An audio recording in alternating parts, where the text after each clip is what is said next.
This episode is sponsored by Free Market Kids. Hi, everyone. Welcome to Orange Hatter. Today, you're listening to part 3 of my conversation with Sarah. They're the ones who were ahead of the curve when they went to college, and other people were still learning how to word process.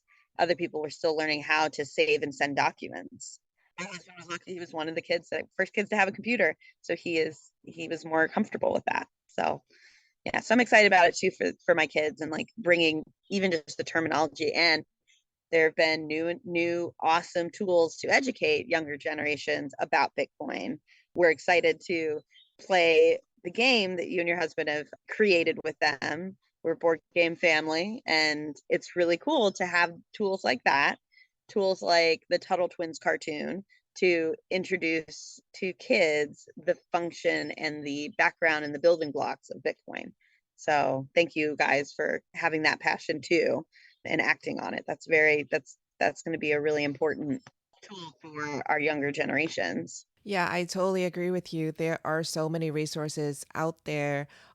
My husband's passion is board games, which is why he used that as a communication tool for me.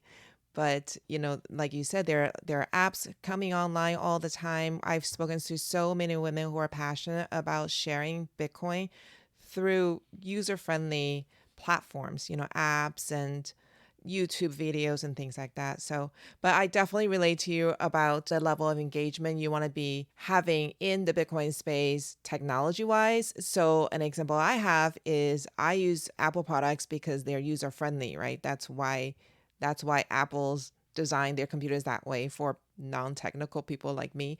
But when I talk to my son about the computer, he is a computer techie. And so he was like, well, I would never use Apple. I have no flexibility and I can't do anything I want. I'm like, well, that's great because you know what else you want to do and you can do it. I can't. And I'm perfectly happy just opening up my iPhone and opening up my Apple MacBook and just start using it without knowing any kind of coding or any kind of technical background stuff that's running. I don't even know what to call it, but yeah, and Bitcoin is like that. You don't have to know the technical ins and outs to use it. So you are currently using Bitcoin as a savings vehicle. Are you able to transact with it on a day-to-day? That's a question that I get a lot. My husband sends me sats periodically just to be funny. He'll tip me in sats. Like he's funny. We have fun testing out new mobile wallets, like similar to Venmo, or in our phone. We have fun testing out these new apps and wallets and he'll send me sats. Sats are the penny to dollar sats to a Bitcoin. And I have bought things with Bitcoin at Bitcoin specific events. Like we had a little date to go to a conference, and that's actually Tali, that's where we met. And so there I was able to purchase actual, things with Bitcoin, I believe. But also one thing that I like to do is there are lots of fun coin earning things right now because people are excited about using this currency. And so I play video games, like not like video games. I'm not like a console gamer, but I play video games, Sudoku. I'm just looking at my phone to see which games I have on here right now. Sudoku, and then there's a Wordle.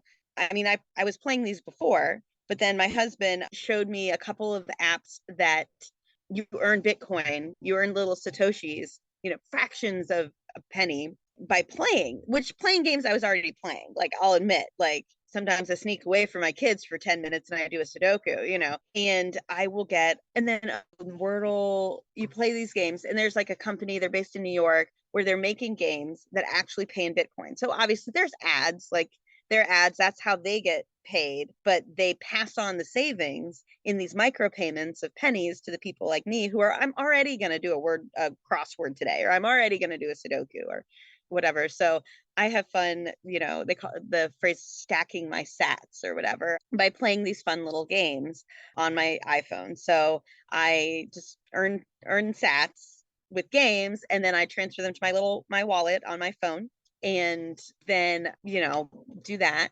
And also there's another fun way that I've been like earning sats is there goes my active child. Um uh I Jason's really excited about, they're like not exercise, but they're step counting apps where we use smiles, where for every step you get, you earn sats. So like yesterday I had 8,500 steps. It was a semi-active day. And at the end of the day, I logged my steps in my Smiles app and it sent me 15 sats, which is like, what is that, like 3 cents or something?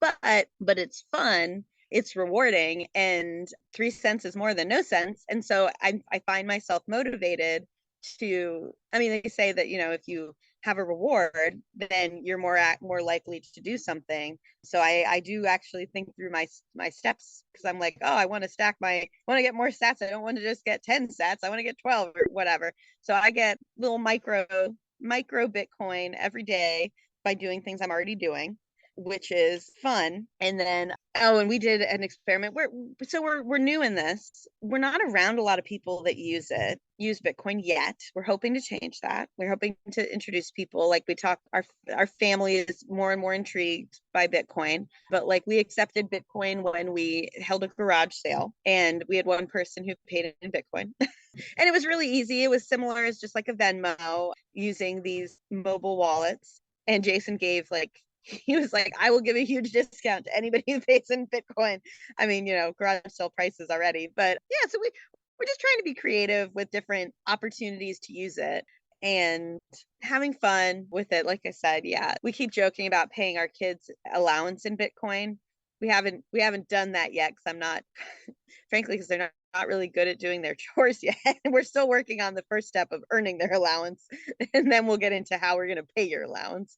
But yeah, they excited about the idea of Bitcoin. I've got my 5-year-old will go around and say Bitcoin's hard money, and I'm like, if I didn't know that you knew what that meant, I'd feel like weird. But she knows what it means. She's like, you can't copy it, and it's hard to make.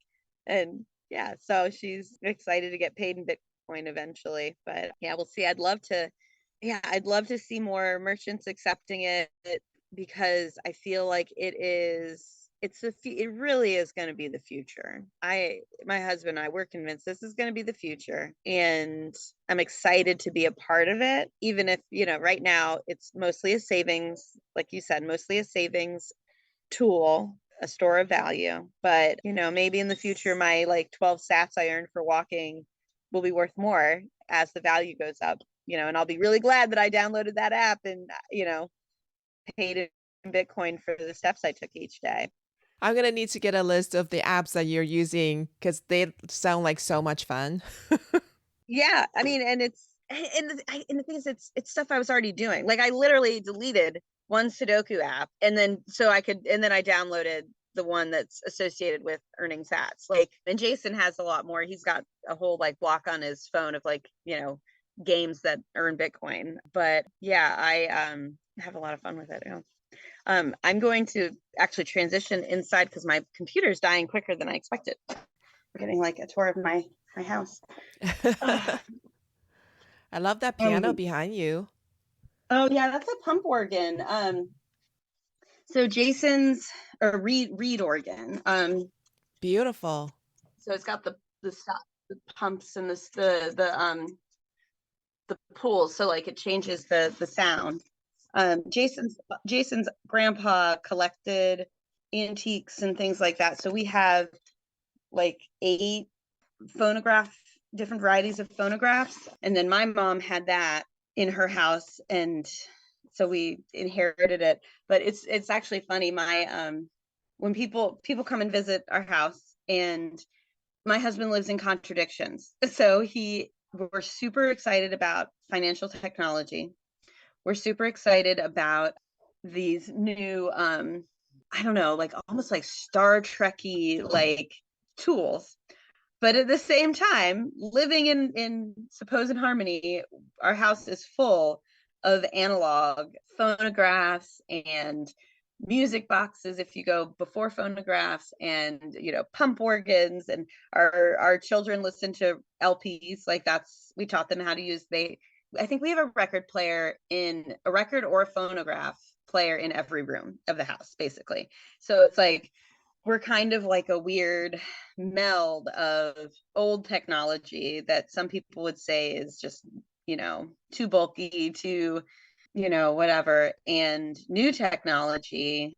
And I don't know, I feel like my Jason does a good job of like valuing things for the value that they present. So like we listen to records and there's certain music that just sounds better on a record, and that's fine. That's great. We're not like, and you know what I mean? I guess what I'm trying to say is like we're not forcing moving forward into technology. We're not like people that are like the next best thing we need to have.